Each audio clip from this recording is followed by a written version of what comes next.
nous allons lire dans 2 Corinthiens chapitre 2, le verset 14. Et toujours dans 2 Corinthiens, nous allons lire chapitre 12, le verset 10. Donc je dis 2 Corinthiens chapitre 2, le verset 14. Et 2 Corinthiens chapitre 10, chapitre 12 plutôt, excusez-moi, le verset 10. Amen. Bien.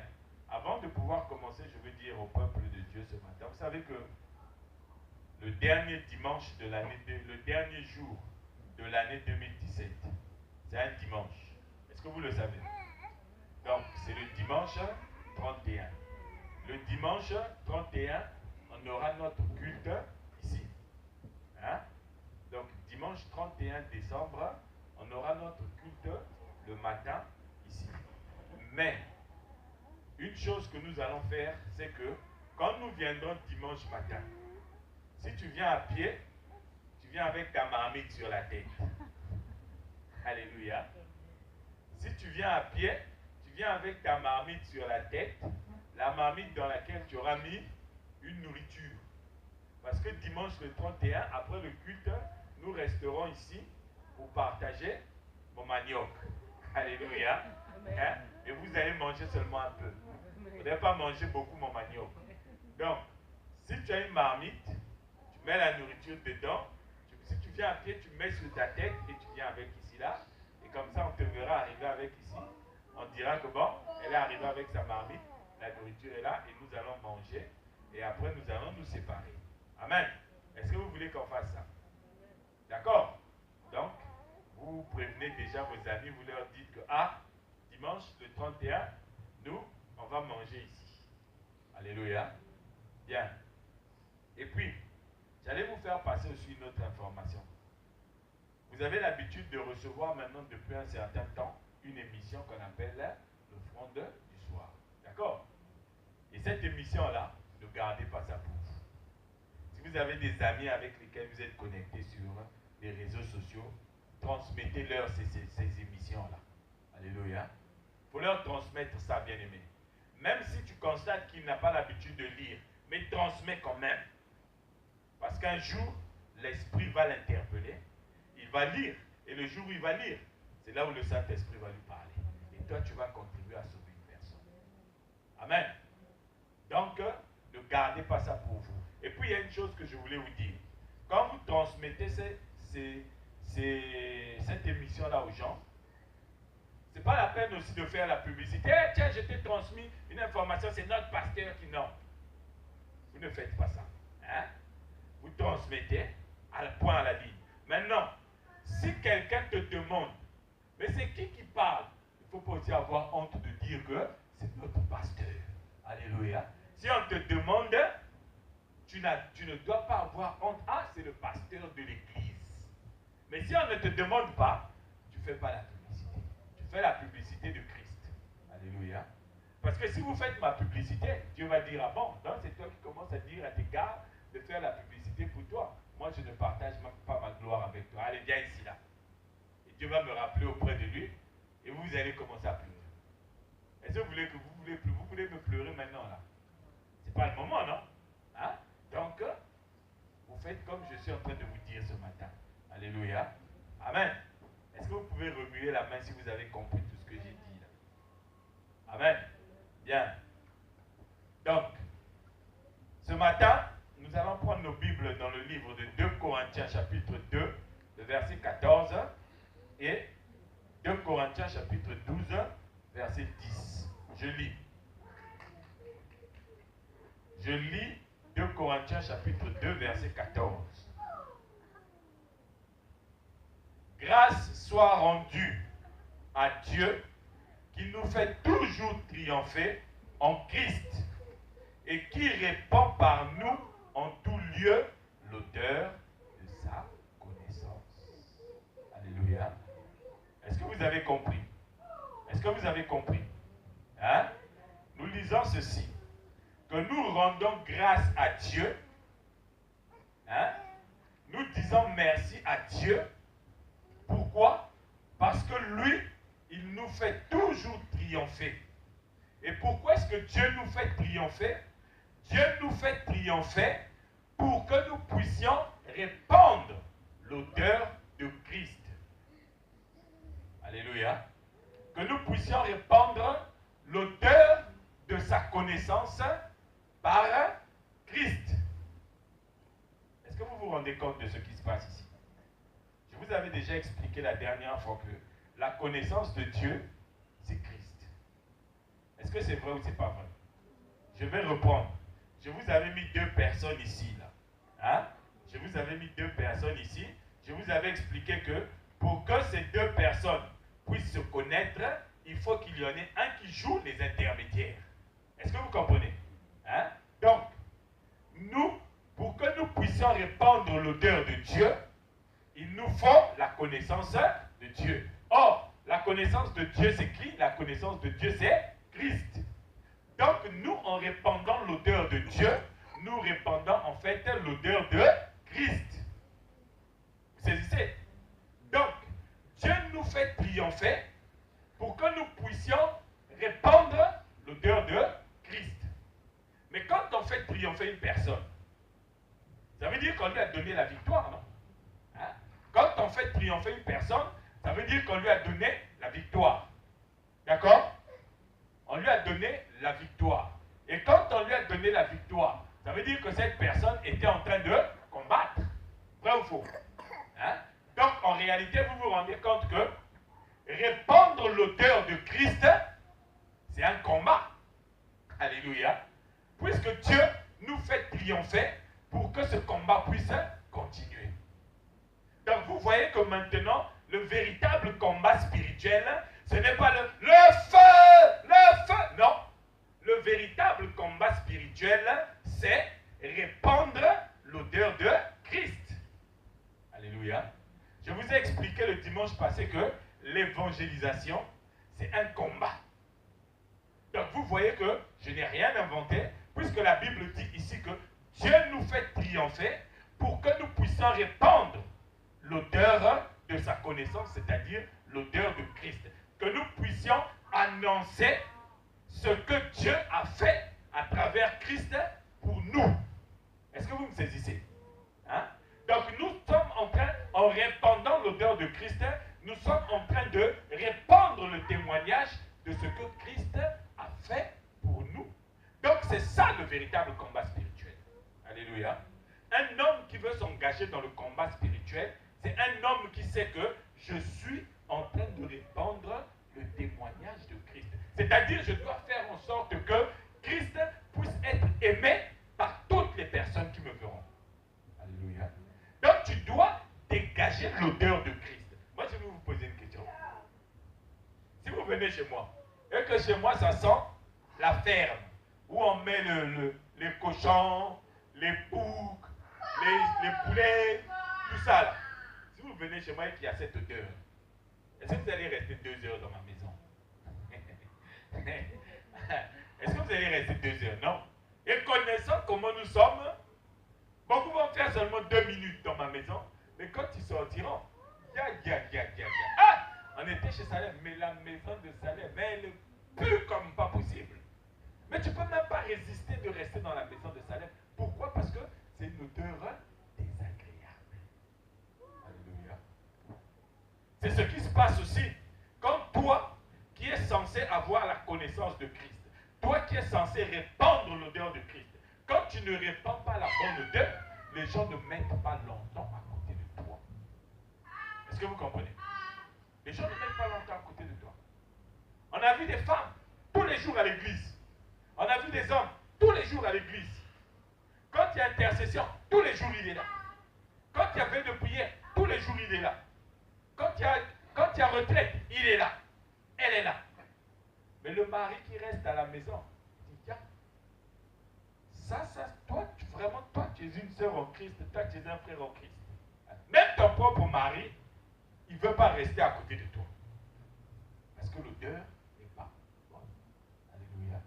Et à partir de ce moment-là, tu as perdu le combat. Dieu ne t'a pas fait triompher. Alléluia. Dieu nous fait triompher pour que nous puissions répandre l'odeur de Christ. Et par là, vous comprenez que En réalité, quand tu pries Dieu, quand tu demandes quelque chose à Dieu, la réponse que Dieu te donne, hein, la réponse que Dieu te donne conditionne la suite de ce que tu vas vivre. Parce que Dieu ne peut pas te donner ce que tu as besoin toi, ce que toi tu veux. Mais Dieu te donnera ce que lui, il sait que tu as besoin pour répandre l'odeur de Christ. Alléluia. Dieu sait ce qu'il te faut pour que l'odeur de Christ puisse être répandue par toi. Est-ce que vous me comprenez? Toi, tu vas venir ici, tu vas prier. Ah, Seigneur, moi j'ai vu Salem là-bas. Salem, vraiment, c'est lui qu'il me faut comme mari. C'est Salem qu'il me faut. Tu vas jeûner, tu vas prier pour que Dieu puisse te donner Salem comme mari. Mais Dieu va te dire, c'est pas Salem qu'il te faut comme mari. Moi, je sais de quel mari tu as besoin. Parce que si tu épouses Salem, Salem, il va être un obstacle pour que tu puisses répandre l'odeur de Christ. Alors Dieu va refuser de te donner Salem, mais toi tu vas t'acharner. Retraite, tu retraites. Jeûne de 41 jours, tu jeûnes de 41 jours. Jeûne de 100 jours, tu jeûnes. Tu vas parcourir toutes les églises pour chercher des pasteurs qui vont te faire la délivrance parce que tu as posé tes yeux sur Salem. Alléluia. Alors que Dieu, lui, il veut te faire triompher pour que tu puisses répandre l'odeur de Christ. Est-ce que vous comprenez? Et comme toi, tu n'as pas compris, tu n'as pas envie de répandre l'odeur de Christ, toi, tu veux seulement satisfaire ta chair. C'est pourquoi tu as besoin de Salem. Et tu es en train de prier dans ce sens. Et Dieu dit, bon, comme tu veux Salem, ok, on va voir. Et tu vas passer toute ta vie comme ça. Vous savez, il y a des gens, j'étais en train de dire un jour à un frère, surtout nous les Africains qui venons en France ici, hein, nous les Africains qui venons en France, frère, si tu viens en France, tu n'as pas de papier, tu vas prier le Seigneur va regarder. Si Dieu sait que tu as besoin, il a besoin de toi en Europe pour répandre l'odeur de Christ, hein? Même si c'est Jean-Marie Le Pen qui donne les papiers aux gens là-bas, il va te donner des papiers. Alléluia. Parce que c'est Dieu qui va l'obliger de le faire. La Bible dit que Dieu nous fait triompher. Même quand c'est Jean-Marie Le Pen qui est debout, Dieu va nous faire triompher parce qu'il sait qu'il a besoin de toi pour répandre l'odeur de Christ. Est-ce que vous me comprenez ce matin? Est-ce que vous me comprenez ce matin? Hein? Donc, la victoire que Dieu nous donne ne dépend pas de la délivrance que tu vas subir. La victoire que Dieu nous donne ne dépend pas du nombre d'heures que tu passes dans la prière. La victoire que tu vas subir ne dépend pas de la quantité d'argent que tu donnes à l'église. Mais la victoire que Dieu te donne, c'est pour que tu puisses répandre l'odeur de Christ partout où tu es. Est-ce que vous me comprenez ce matin? Hein? Donc c'est ça le véritable combat. Quand tu veux répandre l'odeur de Christ, tu vas être combattu. Et en réalité, le vrai combat, le combat de ta vie, le combat spirituel, c'est celui-là qui va permettre de ressortir ton identité. Qu'est-ce qui se passe avec le micro? Alléluia. Amen. Il se passe quoi avec le micro?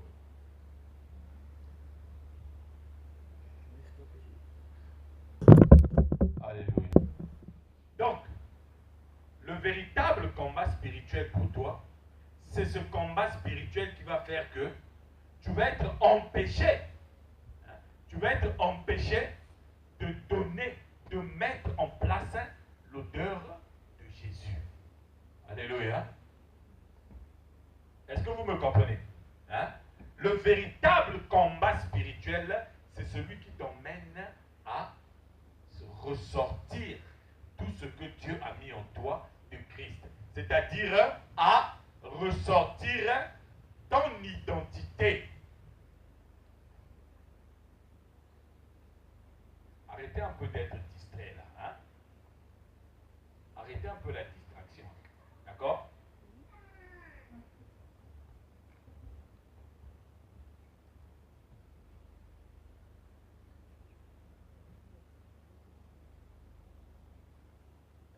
Emmenez-la ici.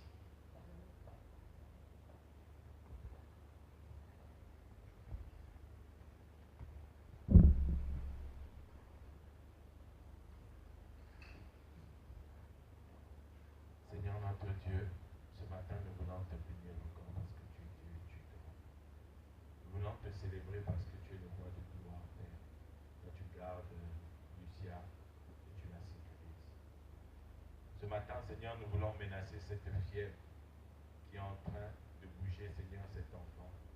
Nous voulons menacer cette fièvre, Père, parce que nous savons que toi, tu l'as menacé dans le corps de la belle-mère de Pierre. Nous prenons autorité, Seigneur, sur cette fièvre, parce que nous savons que toi, tu es le Dieu de gloire. Tu es le Dieu de puissance, Seigneur, qui ne laisse rien empiéter, Seigneur, sur ta marche. Merci de répandre ta puissance dans ce corps. Merci de répandre ta puissance dans ce corps, Père, pour que ton nom puisse être glorieux. Oh Dieu, merci Père, de bénir cet enfant ce matin, de lui donner, Papa, de retrouver une température, Seigneur, digne de ton nom. Béni sois-tu éternel, au nom de Jésus. Amen. Amen. Amen. Ici, ça va aller.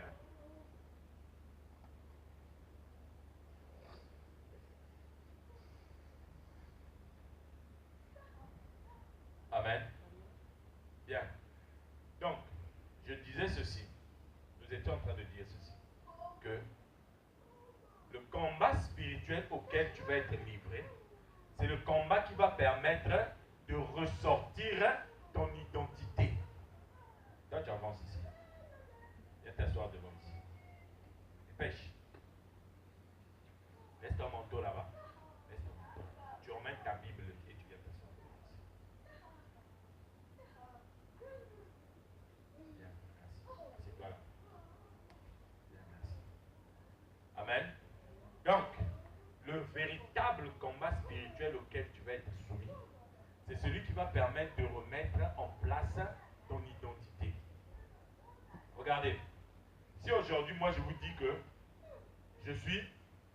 j'ai un bac en mathématiques ou bien j'ai un doctorat en mathématiques, j'ai parlé avec ma bouche, non? Hein? J'ai parlé avec ma bouche. Maintenant, comment est-ce que vous allez vérifier qu'effectivement, moi, j'ai un doctorat en mathématiques? Comment vous allez vérifier que moi, j'ai un doctorat en mathématiques? Vous allez m'emmener un exercice de mathématiques à résoudre. Maintenant, si je ne peux pas résoudre cet exercice de mathématiques, ça veut dire que je suis un menteur. Amen. Ça veut dire que je suis un menteur. Si quelqu'un m'emmène une équation, une petite équation du second degré, avec une inconnue, je suis incapable de dire à celui qui m'a emmené cette équation que pour résoudre cette équation, tu dois trouver le déterminant. Et si le déterminant est égal à 0, ça veut dire qu'il n'y a qu'une seule solution. Si le déterminant est inférieur à 0, il n'y a pas de solution. Si le déterminant est supérieur à 0, tu as deux solutions. Si je suis incapable de dire ça à une personne, ça veut dire que mon identité de mathématicien que j'ai mis en avant est fausse. Amen. Parce qu'elle n'a pas pu résister à l'épreuve de l'équation. C'est pourquoi nous aussi, qui répandons l'odeur de Jésus, si nous répandons l'odeur de Jésus, c'est parce que nous avons cette odeur en nous. Amen. Si tu as acheté un parfum, on va dire un parfum Coco Chanel, mais pour que ce parfum puisse être répandu ailleurs, pour que les gens sentent que là où je suis, ça sent Coco Chanel, il faut que toi tu aies ça sur ton corps. Hein? Si toi tu as Coco Chanel sur ton corps, les gens qui sont autour de toi sentiront, ils diront, ah, ça sent Coco Chanel. Donc ça veut dire que si toi tu répands l'odeur de Christ, ça veut dire qu'il faut que toi tu aies l'odeur de Christ. Et si tu as l'odeur de Christ, ça veut dire que tu es enfant de Dieu. Hein? Parce que la Bible dit que tous ceux qui sont en Christ sont enfants de Dieu. Vous comprenez, non?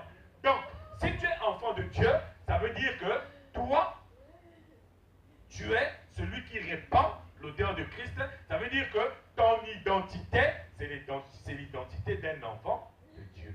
Or, beaucoup de gens ont l'habitude de se dire enfants de Dieu. Beaucoup de gens ont l'habitude de proclamer partout qu'ils sont enfants de Dieu. Mais quand arrive le combat, quand arrive l'attaque, ils oublient qu'ils sont enfants de Dieu. Ils repassent de l'autre côté du monde. Alléluia. Donc vous comprenez que le combat, l'adversité vient pour ressortir ton identité. Alléluia. Tu es soumis au combat. Tu es soumis à la guerre pour que ton identité puisse venir à la surface, que les gens voient que oui, effectivement, ça c'est un mathématicien. Que oui, effectivement, celui-là il a fait géographie. Que oui, effectivement, celui-là... Mais si toi tu es incapable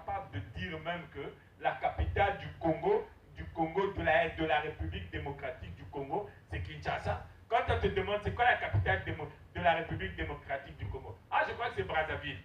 Tu as fait histoire chez vous. Alléluia. Est-ce que c'est normal? Hein? C'est pas normal, bien-aimé. Donc, quand tu es ce que tu prétends être, il faut que tu puisses être soumis à l'adversité, au combat. Il ne faut pas fuir le combat. Il faut que tu puisses être soumis à cette adversité pour que les gens reconnaissent, les gens voient que oui, ça c'est un enfant de Dieu. Si toi, là on a Lucien qui est malade, hein, mais sa maladie va passer au nom de Jésus. Sa fièvre va baisser au nom de Jésus. Mais si toi tu te dis enfant de Dieu, tu as ton enfant qui a la fièvre. Dès que l'enfant a la fièvre, tu commences à appeler les féticheurs pour prendre rendez-vous. Et tu te dis enfant de Dieu. Est-ce que tu te rends compte que, tu te rends pas compte que là, la petite épreuve qui est venue là, elle t'a sorti de ton identité d'enfant de Dieu et tu as montré ta véritable identité, c'est-à-dire l'enfant du monde. Alléluia. Parce que l'enfant de Dieu, il cherche la solution auprès de son Père.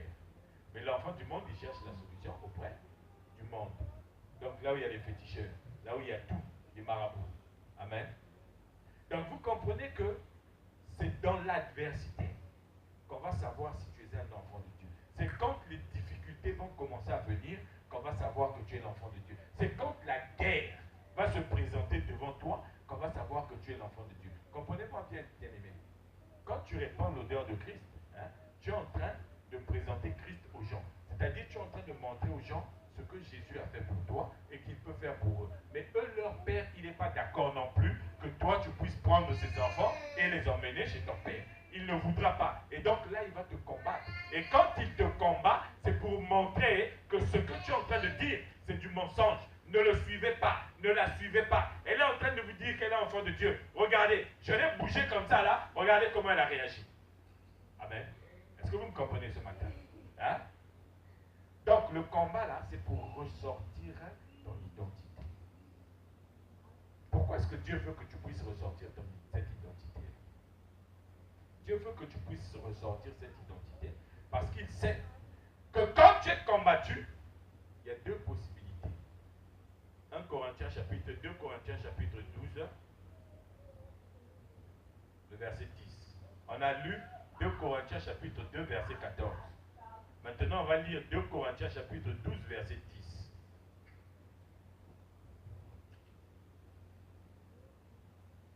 Écoutez ce que dit l'apôtre Paul ici.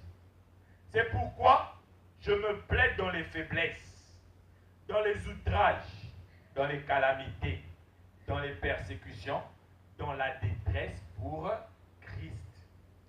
Car quand je suis faible, c'est alors que je suis fort. Amen. Est-ce que vous voyez?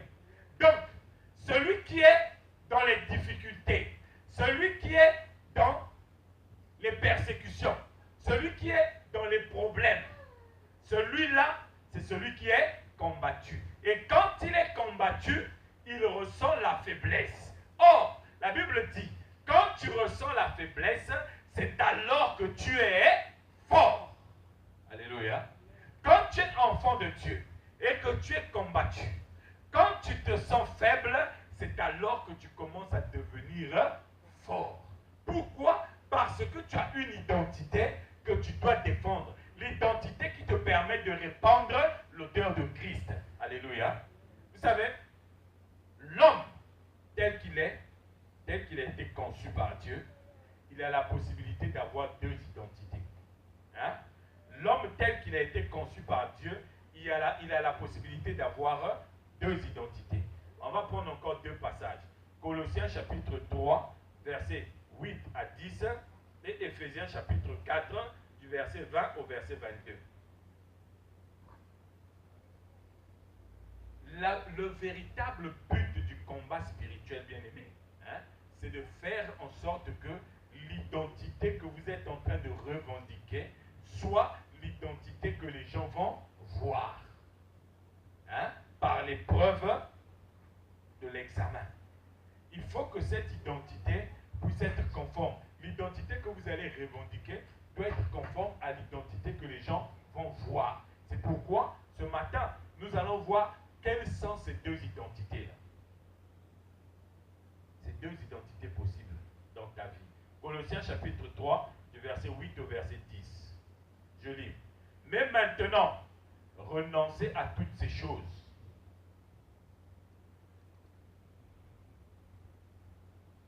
Mais maintenant, renoncez à toutes ces choses. À la colère, à l'animosité, à la méchanceté, à la calomnie, aux paroles déshonnêtes qui pourraient sortir de votre bouche. Ne mentez pas les uns aux autres, vous étant dépouillés du vieil homme et de ses œuvres, et ayant revêtu l'homme nouveau qui se renouvelle dans la connaissance selon l'image de celui qui l'a créé. Alléluia. Est-ce que vous voyez? On nous parle de deux identités ici. Hein? Vous êtes d'accord avec moi, non?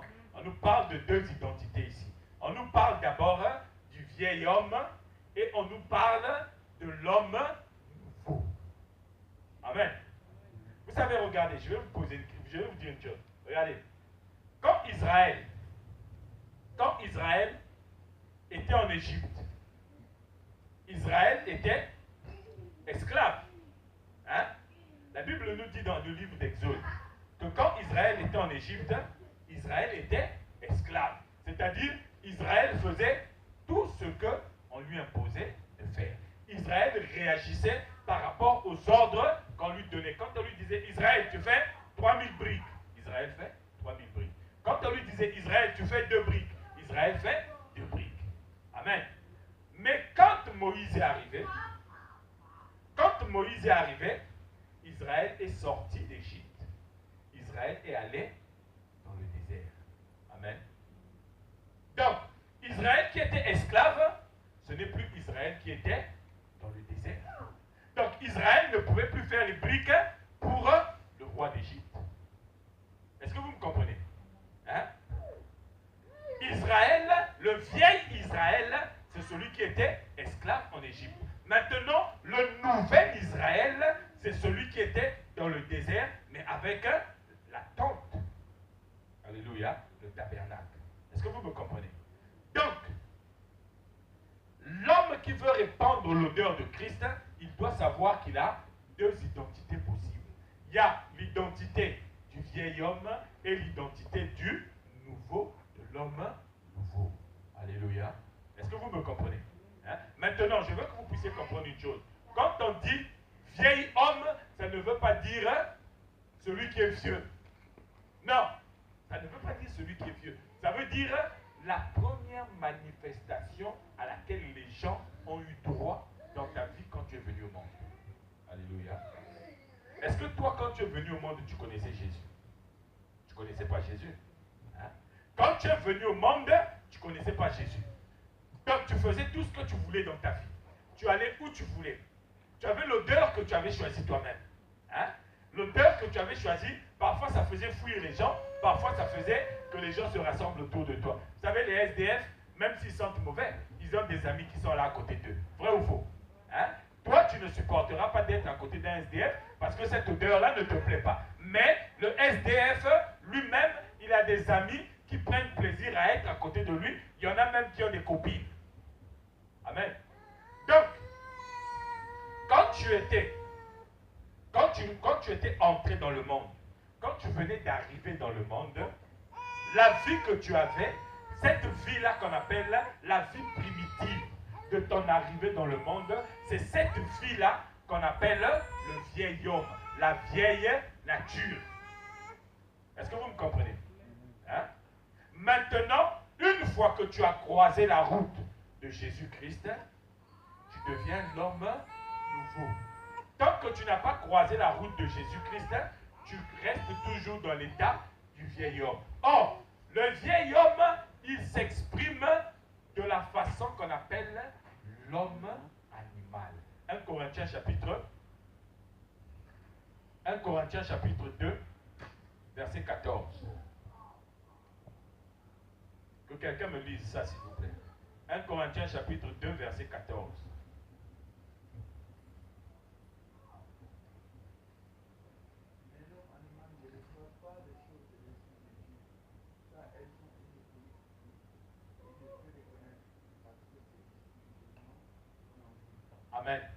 Amen.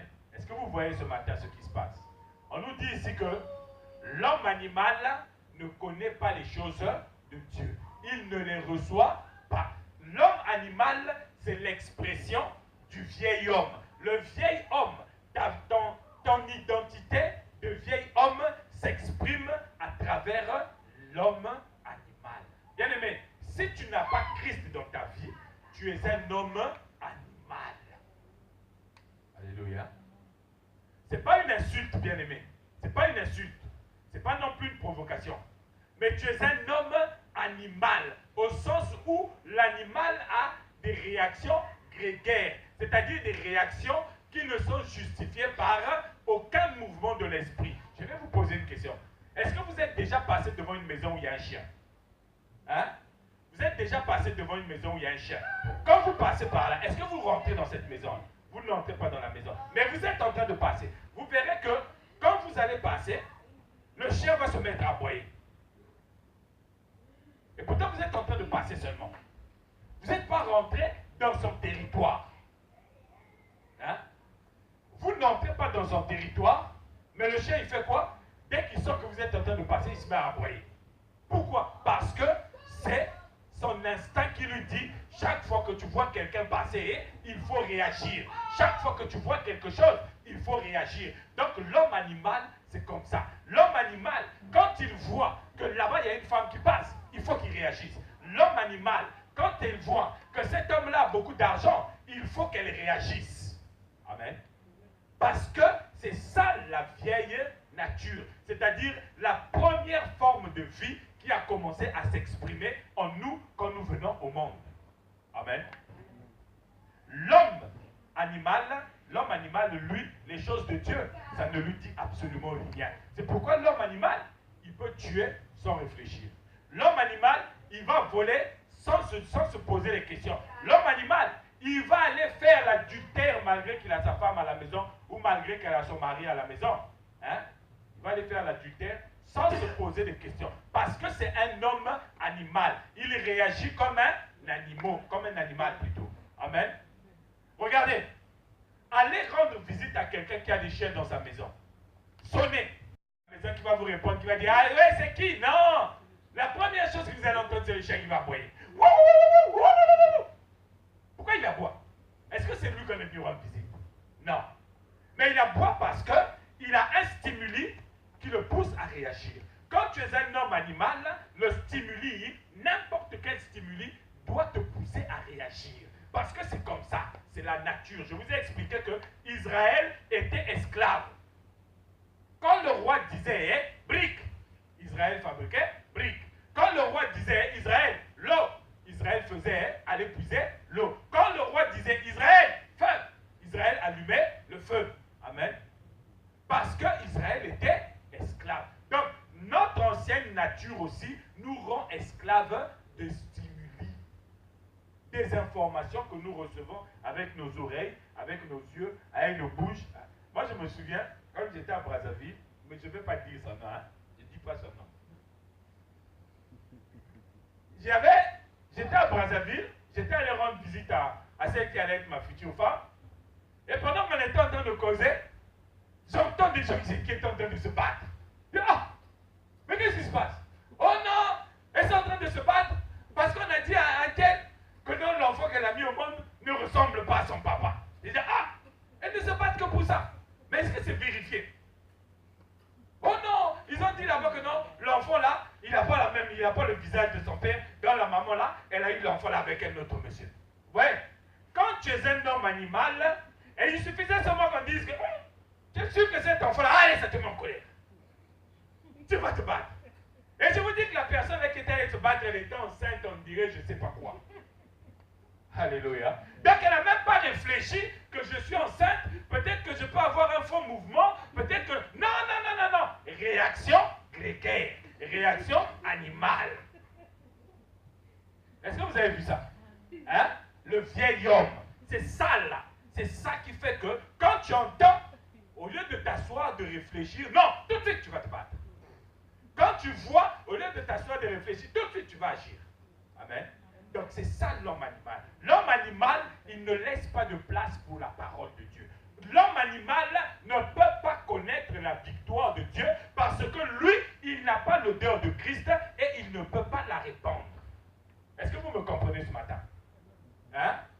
Est-ce que vous me comprenez ce matin, bien-aimé? Hein? L'homme animal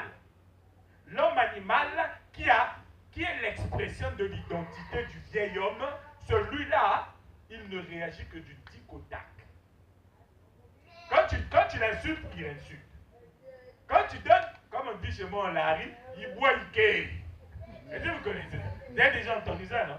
Même si ça tombe, ça revient. Amen. C'est ça ce que ça veut dire. Hein? Mais l'homme animal, c'est ça sa devise. Mais ce n'est pas cette odeur-là que Christ veut que nous puissions répandre. Alléluia. Si tu veux la victoire de Dieu, ce n'est pas cette odeur que tu dois répandre.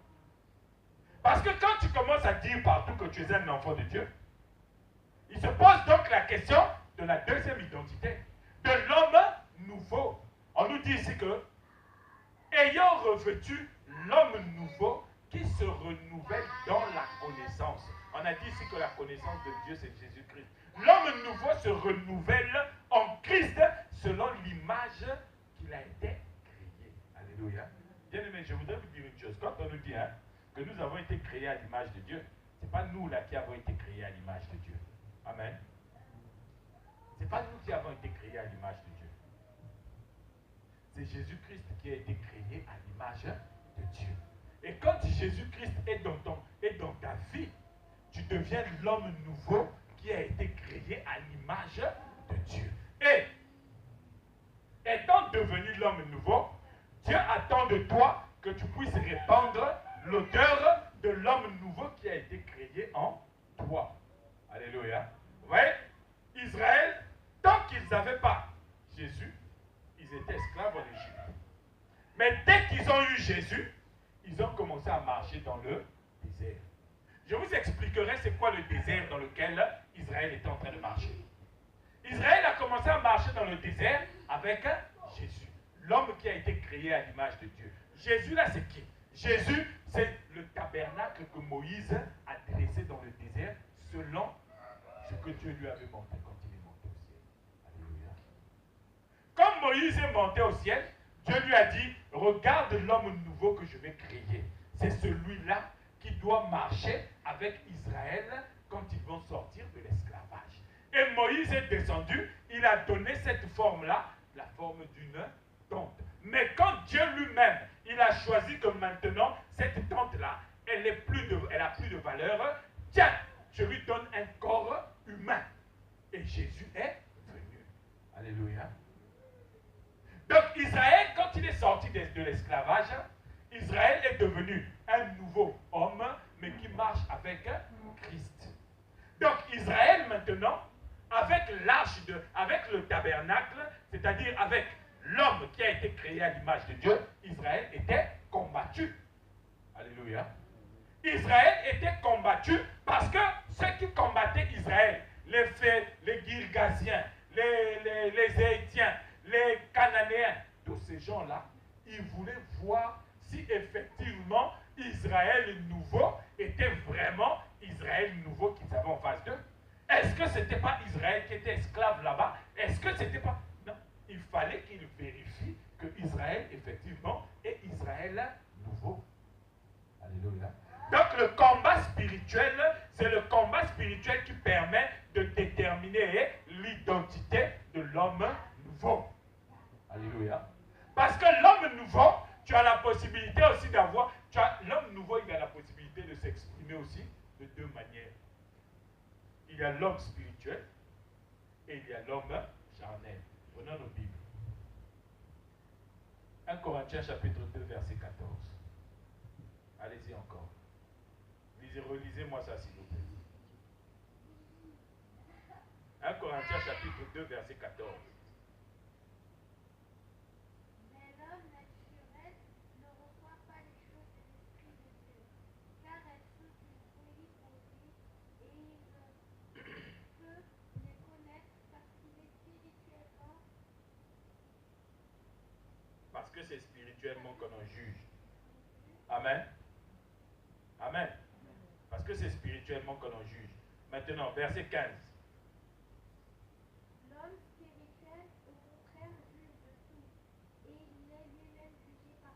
Amen. Vous voyez, l'homme spirituel, comme l'homme naturel ou l'homme animal, lui, il n'a pas accès aux choses de Dieu.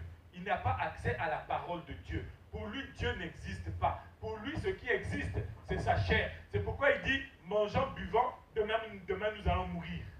Après la mort, il n'y a rien. Ça, c'est l'homme naturel qui parle comme ça. L'homme animal. Mais la Bible nous dit qu'il y a un deuxième homme qui arrive, l'homme spirituel. L'homme spirituel, c'est l'homme qui exprime l'identité de l'homme nouveau. C'est-à-dire l'homme qui a maintenant Christ dans sa vie. Amen. Et quand l'homme qui a maintenant Christ dans sa vie, il commence à répandre l'odeur de Christ et que cette odeur est reconnue comme étant l'odeur de Christ, ça veut dire que son identité d'enfant de Dieu est confirmée. Alléluia. On confirme que oui, ça c'est vraiment un enfant. Regardez, Jésus est venu, il a dit, je suis le Fils de Dieu. Les gens l'ont combattu. Les gens ont dit tout ce qu'ils avaient à dire. On l'a pris, on l'a mis sur la croix, on l'a cloué. Avant même, normalement, quand on clouait une personne sur la croix, il pouvait même mettre 6 heures, 7 heures, 8 heures. Il ne mourrait pas, mais il était là seulement en train de souffrir. Mais Jésus, il a fait seulement 3 heures. Il est mort. Quand il est mort, le ciel a changé de couleur. Sur place, les ténèbres sont tombées sur le lieu là où on l'avait crucifié. Et il y avait quelqu'un qui était là quand il a vu ça. Il est venu, il a dit, ah, ce gars-là, c'est vrai que c'était vraiment, ce qu'il disait là, c'est vraiment ce qu'il était. Alléluia. Parce que j'ai crucifié des gens. J'ai passé mon temps à crucifier des gens, à mettre des gens sur la croix. Mais je n'ai jamais vu ce qui est en train de se passer maintenant. Ce que je vois là, ça ne confirme que ce que celui-là il a dit, c'est vraiment ce qu'il était. Et il a fui. Alléluia. Est-ce que vous comprenez? Est-ce que vous comprenez? Hein? Donc, quand tu dis que tu es un enfant de Dieu, quand une personne vient et qu'il constate que tu es un enfant de Dieu par tes actes, par tes paroles, par ta façon de penser, par tes habitudes, il va dire oui, ça c'est vraiment un enfant de Dieu. Alléluia. Tu n'as pas de papier. On vient, on te dit, oh non, mais écoute, moi je connais quelqu'un là-bas avec qui tu vas faire un mariage blanc pour avoir les papiers. Là tu dis, moi je suis un enfant de Dieu, je ne fais pas ça. On va se moquer de toi un moment. Mais après on dira, ça c'est vraiment un enfant de Dieu. Alléluia. Parce que tu fais passer la volonté de ton Père avant ta propre volonté. L'homme spirituel. Alléluia. L'homme spirituel. Celui qui laisse d'abord l'esprit parler avant que sa propre chair ne puisse parler. Alléluia. Amen. Amen. Est-ce que vous me comprenez? Hein? Donc, maintenant, à côté de l'homme spirituel, tu as l'homme charnel. 1 Corinthiens chapitre 3, verset 1 à 2. Je lis. Pour moi, frère, ce n'est pas comme à des hommes spirituels que je vous ai parlé. C'est-à-dire vous qui avez reçu Christ, vous qui êtes censés répandre l'odeur de Dieu. Pour moi, frère, ce n'est pas comme à des hommes spirituels que je vous ai pu vous parler, mais comme à des hommes charnels, comme à des enfants en Christ. Je vous ai donné du lait, non de la nourriture solide, car vous ne pouviez pas la supporter et vous ne pouvez pas même à présent parce que vous êtes encore charnel. Alléluia. Alléluia. Vous comprenez? Hein? Donc, on nous explique ici que des gens qui ont reçu Jésus, des gens qui sont censés répandre l'odeur de Christ, ce sont des gens qui commencent maintenant à laisser parler la chair. Vous savez, l'homme ancien, hein, le vieil homme, quand il s'exprime, c'est la chair qui s'exprime. C'est le corps qui s'exprime. D'accord? Hein? L'homme ancien, quand il s'exprime, c'est le corps qui s'exprime. Mais quand l'homme nouveau arrive, l'homme nouveau, ce qui s'exprime, c'est ce qui est au-dedans de lui. Donc c'est l'homme intérieur qui commence à parler dans l'homme spirituel. Alléluia. Mais dans l'homme animal, c'est l'homme extérieur qui parle. C'est pourquoi l'homme animal, il peut se mettre nu devant tout le monde comme ça ne lui pose pas de problème. Mais l'homme spirituel, l'homme qui est à l'intérieur là, lui, quand il arrive, il sait que le mettre nu devant les gens, ça ne fait pas respectueux. Je ne le ferai pas. Et il se contient.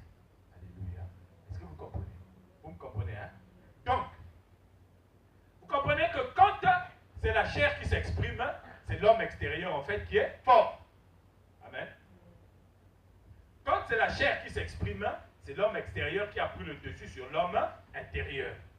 Donc, c'est l'ancien homme qui est revenu à la vie et qui prend le dessus sur l'homme spirituel. Alléluia. C'est pourquoi l'association homme-animal, homme spirituel, fait sortir l'homme charnel. Est-ce que vous me comprenez? C'est-à-dire, l'homme animal, lui, il s'en fout des choses de Dieu. Lui, le règne de Dieu, il n'en a rien à faire. Tu peux lui dire Dieu, Dieu, Dieu, il s'en fout, il n'en a rien à faire. Mais l'homme spirituel, lui, c'est celui qui accepte l'autorité de Dieu. C'est celui qui dit, Père, que ta volonté soit faite, non pas la mienne. Mais l'homme charnel, maintenant, lui, c'est lui qui dit, bon Seigneur, je sais que ta volonté, mais quand même, prends aussi en compte le fait que maintenant j'ai 48 ans, je n'ai pas encore d'enfant, je n'ai pas encore d'argent, je n'ai pas encore de mari. Alléluia. Donc, ne m'empêche pas de courir derrière Aimé, parce que même s'il est marié, on ne sait jamais, peut-être que lui pourra me donner un enfant. Amen. Alléluia. Est-ce que vous vous rendez compte de ça? C'est comme ça que l'homme charnel s'exprime. L'homme charnel, il reconnaît que Dieu règne, mais il n'accepte pas le règne de Dieu. Alléluia. Il reconnaît que Dieu règne, mais il n'accepte pas le règne de Dieu. Parce que l'homme charnel, c'est l'homme qui a laissé l'animal. Il n'a pas tué l'animal comme il le fallait. Hein? Il a juste étourdi l'animal. Et quand l'animal, de temps en temps, il se réveille, et l'homme animal s'exprime. Alléluia. Or, la Bible nous dit ceci. Dans 1 Corinthiens chapitre 2, le verset 12. Quand je suis faible, c'est alors je suis fort. Donc, bien aimé, vous devez comprendre une chose. Dans le combat spirituel, dans le combat spirituel, il y a deux identités qu'on est en train de mettre en lumière. C'est-à-dire l'homme extérieur et l'homme intérieur. Celui qui est faible, c'est celui qui donne l'autre fort. Donc, si c'est l'homme intérieur, l'homme spirituel, qui est faible, alors l'homme qui sera fort, c'est quel homme? C'est l'homme extérieur. Ça veut dire que toi, tu es un chrétien, tu es un enfant de Dieu, mais à l'église, tu insultes les gens. Amen. Est-ce que vous avez déjà vu des pasteurs se battre à l'église? Hein? Est-ce que vous avez déjà vu des pasteurs qui se battent à l'église? Parce que l'homme extérieur est plus fort que l'homme intérieur. Alléluia. La dernière fois, il y a quelqu'un qui m'a envoyé une vidéo. Ils étaient à l'église en train de prier et il y a une sœur qui se lève pour aller aux toilettes et un frère qui jouait la guitare là. Quand il a vu la sœur se lever, aller aux toilettes, lui aussi s'est levé, il a suivi la sœur. Alléluia. Et on est allé les surprendre là-bas.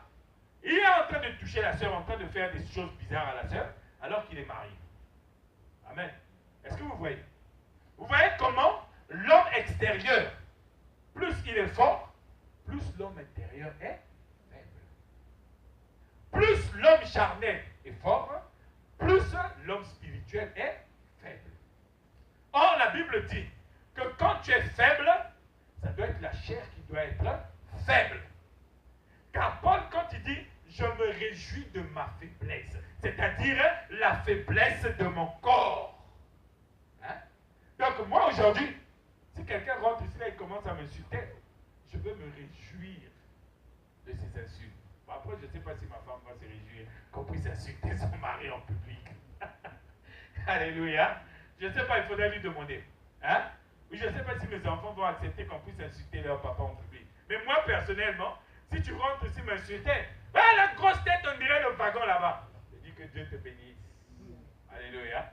Mais je ne sais pas si ma femme, mes enfants, ils vont accepter ça. Amen. Hein? Donc, vous voyez.